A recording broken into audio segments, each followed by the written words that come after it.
Properties of gases. In this unit, we will be exploring the following relationships between four variables. Hold on. So the four variables that we're going to be working with is pressure, which will be represented by P, and most likely will be measured in kilopascals. The next one is volume. We will represent it with V, and it will be most likely in liters or milliliters. Then we have moles and mass. The units we will be using for this, the symbol is N, and the units we will be using for this is moles. Remember, if we have mass, we can get moles. The last one we will be working with is temperature, which is represented by a capital T. Please do not use lowercase t. Lowercase t means that you are working with time. Capital T means that you are working with temperature. And the unit for temperature will be Kelvin.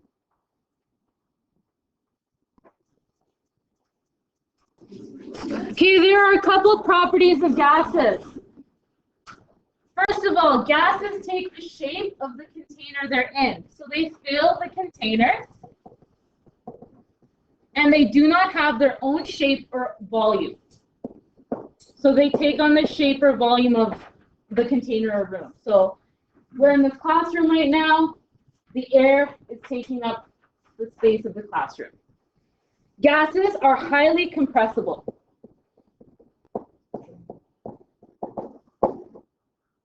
We can put them under tremendous amount of pressures and decrease their volume.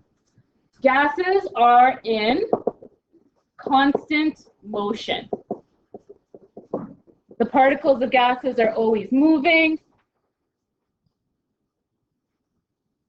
And lastly, temperature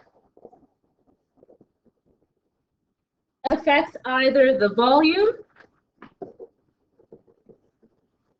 pressure, or both of a gas.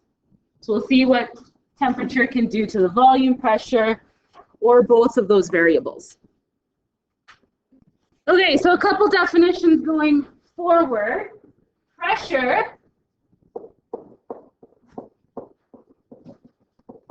is the force per unit area measured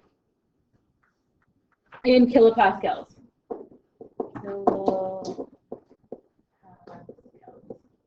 1 kilopascal is equal to 1,000 pascals. So pascal is the base unit. K, kilogram, means 1,000. Kiloliter, 1,000 liters. Kilopascal, 1,000 pascals.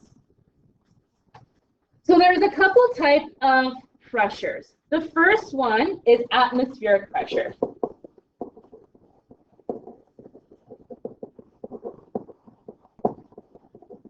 This is the pressure exerted by air. At sea level, we have standard pressure and temperature. Sorry, we have standard pressure. Okay. It is defined as 1 atmosphere. So we're going to go through a couple ways to measure pressure. An atmosphere is basically atmospheric pressure at sea level. So atmospheric pressure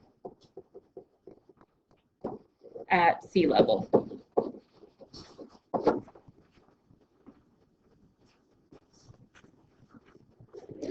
Okay, so let's compare atmospheric pressure in Vancouver, which is at sea level, and Calgary, which is above sea level. So you'll notice that the trend of atmospheric pressure at sea level, it ranges from about 102 to about 104 kilopascals. Calgary, on the other hand, has about an atmospheric pressure that ranges from about 89 kilopascals to about 90 pascals. Sometimes we do have high pressure systems, and that's where we get our migraines from. But on average, Calgary has a pressure system of about 90 to 89 kilopascals. So what we're going to do is draw these graphs into our notes and then talk about why Vancouver has a higher. Okay, so let's talk about why Vancouver has a higher atmospheric pressure than Calgary. So Vancouver we have here at sea level. Okay, so this is Vancouver. Oh, that's a U, that's a V. Calgary, we begin to gain altitude because we live near the Rockies. So Calgary's up here, above sea level. Here's what happens with the air particles. So up here, the air particles, they stack on each other. So Calgary, the air particles, they're kind of stacked. There's not as many because you're higher up. Air particles at Vancouver, because we are lower, much more air particles are going to be stacked on each other. So think about, I don't know, let's say, how do I explain this? So the more things that you stack on top of each other, the more the bottom particles are going to be under. So they're going to be at a higher pressure because they're squished further down because there's more weight on top. There's less weight on top of the particles up here at Calgary. There's more weight on the particles down in Vancouver because there's more particles being stacked on each other. Okay. So here in Calgary, we have less dense oxygen in our air compared to Vancouver. So what a lot of athletes will do is they'll come train in Calgary because it makes their lungs work harder to get oxygen in them. And then when they go train in places like Vancouver, it's easier for them to respirate and breathe. So a lot of people will come here to train, and then when they go to other parts of the world to compete, it's easier for them to train because their respiratory system has accommodated for the lack of oxygen that Calgary has. Okay, so there's going to be a couple definitions. I recommend having these definitions in the back of your daytime data booklet as well, so when you study that they are there. STP conditions stands for standard temperature and pressure.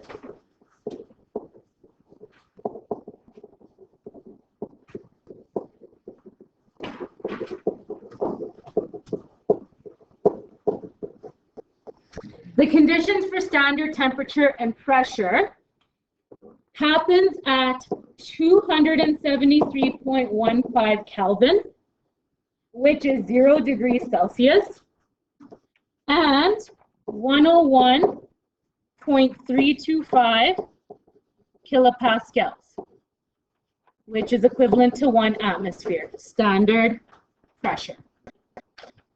So this is what standard lab conditions used to be. However, performing an experiment at 0 degrees is kind of cold. So they came up with a new term, which is standard ambient temperature and pressure. The conditions for standard ambient pressure and temperature is 298.15 Kelvin, which is 25 degrees Celsius, which is room temperature, much nicer conditions to do lab experiments in, and 100 kilopascals.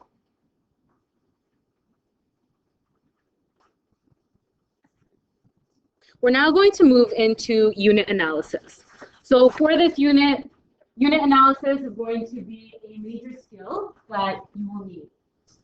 Pressure can be measured in many units. 101.325 kilopascals is equivalent to 1 atmosphere, is equivalent to 760 millimeters of mercury. So these are the three most common ways that we will be measuring pressure. Kilopascals is the most common way, and we will usually be converting to kilopascals. Atmospheric pressure is the second most common way. It defines what a standard atmospheric pressure is. And millimeters of mercury. Millimeters of mercury was used back in the day to measure blood pressure. It measures blood pressure on a higher accuracy. They don't do it anymore because mercury is poisonous. Yeah, Hg. It's the symbol of mercury. Okay, let's do some conversions. Example 1 says convert 2 atmospheres into units of kilopascals. So, going back up to those equalities that I showed you, we know that 101.325 kilopascals is equal to 1 atmosphere. This is an equality, therefore we can set it up as a ratio. We can set it up like this, 101.325 kPa over 1 atmosphere, or we can flip the numerator and the denominator, and we can have 1 atmosphere over 101.325 kilopascals.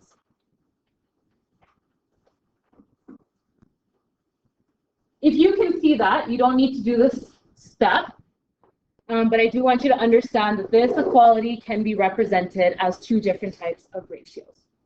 When you're doing unit analysis, you are going to start with what's given to you in the problem, which is 2 atmospheres. So 2 atmospheres, and then we will select one of our ratios to do unit analysis with. Which one makes sense, A or B? Which one? A. You're going to select A, 101.325 kilopascals goes in the numerator, divided by 1 atmosphere. Atmosphere cancels out with each other, and you are left with kilopascals in your numerator.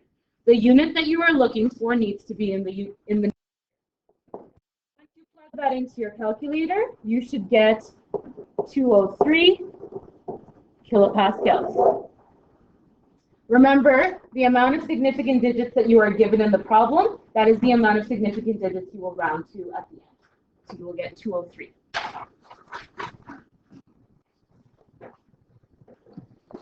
Let's just do one more example together, and then you'll try one on your own. We are now converting 250 kilopascals into the units of millimeters per mercury.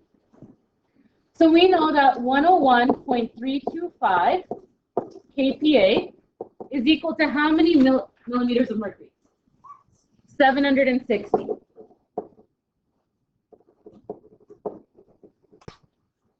So again, you start with what you are given in the problem. 250 kilopascals multiplied by our ratio.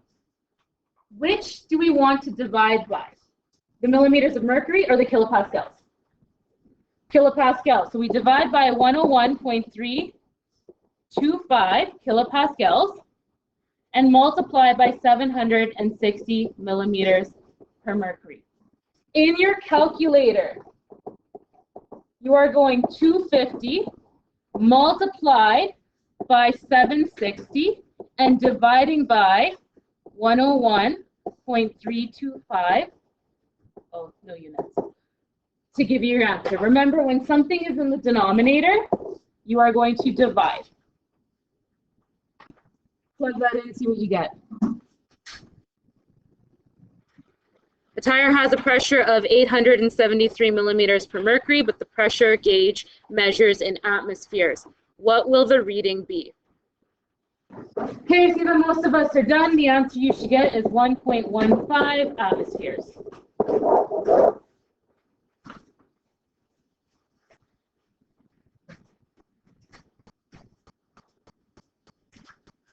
Okay, we're now going to shift into the temperature part.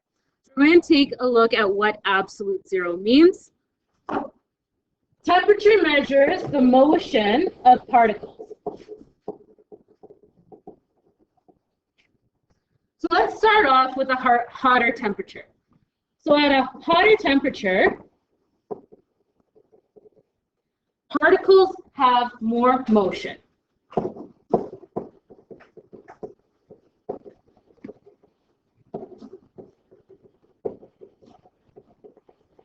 They are moving faster as the temperature increases.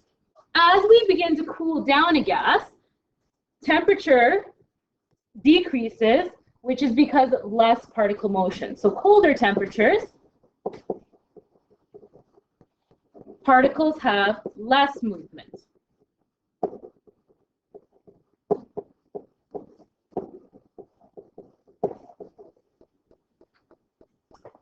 At absolute zero, in theory, particles have no motion.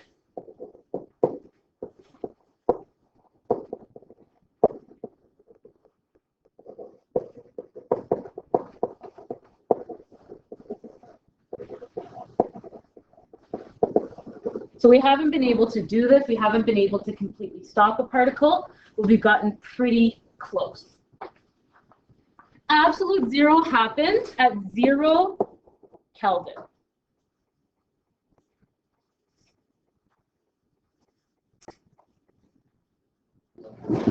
So when we start working with the formulas, I think we'll be working with the combined gas law formula tomorrow.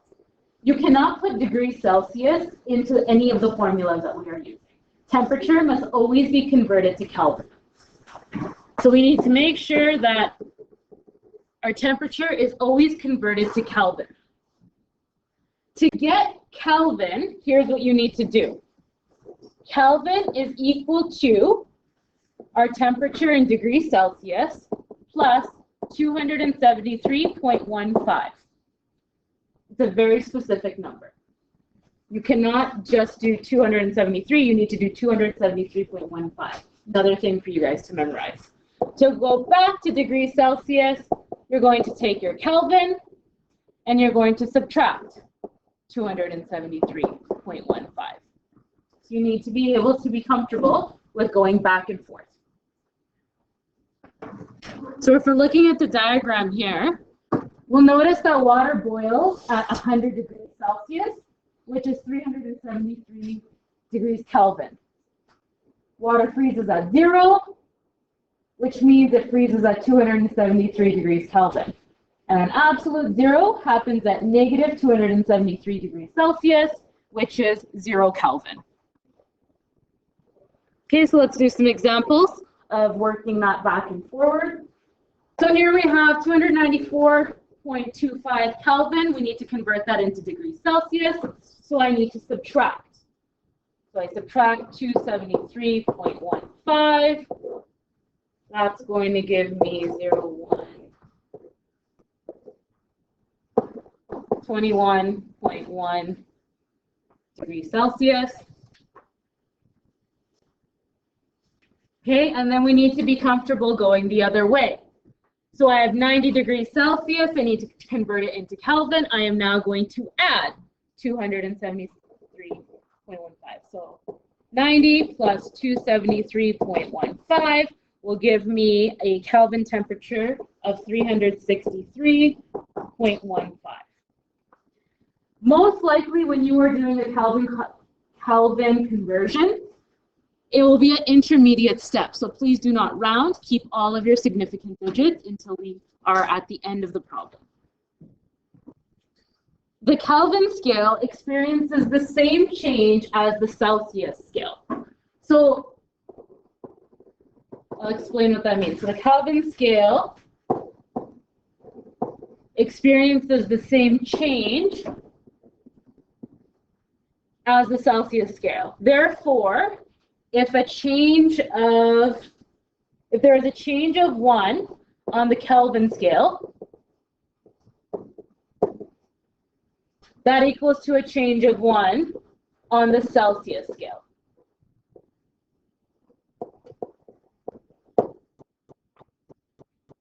So if I increase or decrease by a number, that will be the same on the Kelvin and the same on the Celsius scale.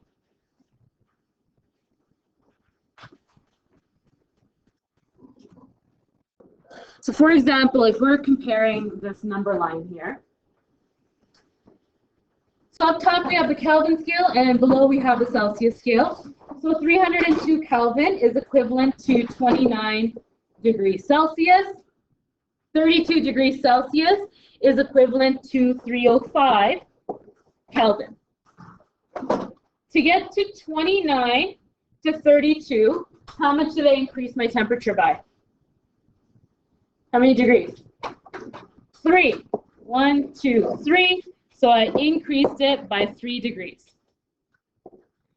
For me to go from 302 to 305, how much did I increase it by? 3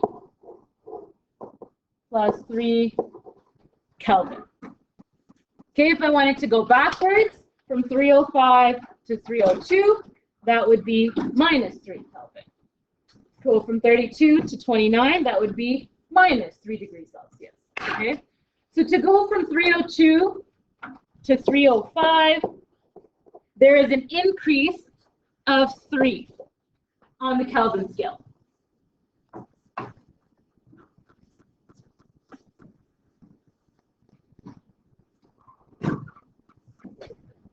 Same thing. To go from 29 degrees Celsius to 32 degrees Celsius, there is an increase of 3 on the Celsius scale. So it's the same amount it can increase or decrease by.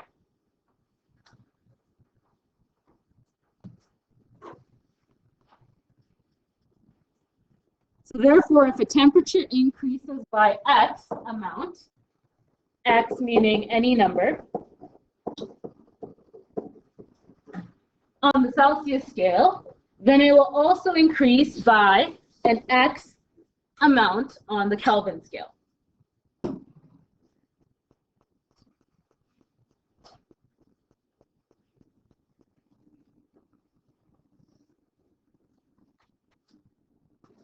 Okay, so take a moment, work with the people around you, answer this question.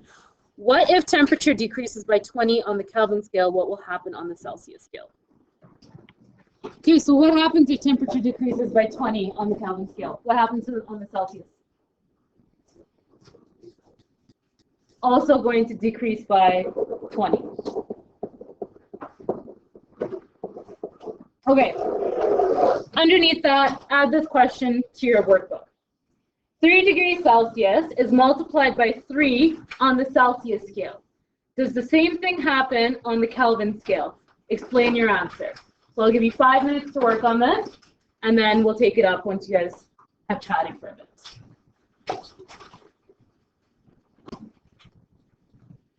So we start off with 3 degrees Celsius. So that's 3 degrees Celsius here.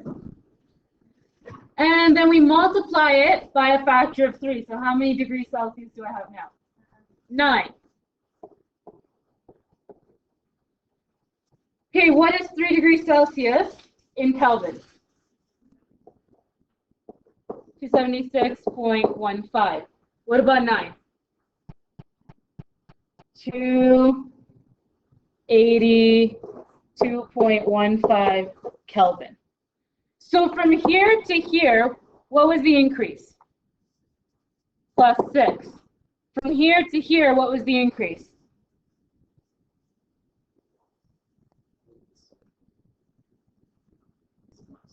Wait, this is a bad example.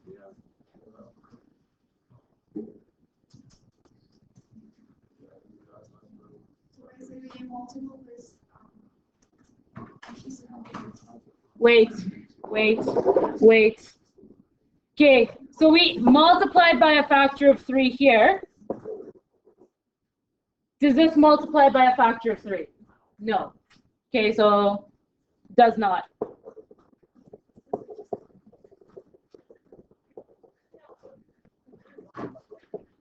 So you do not experience the same change. Okay?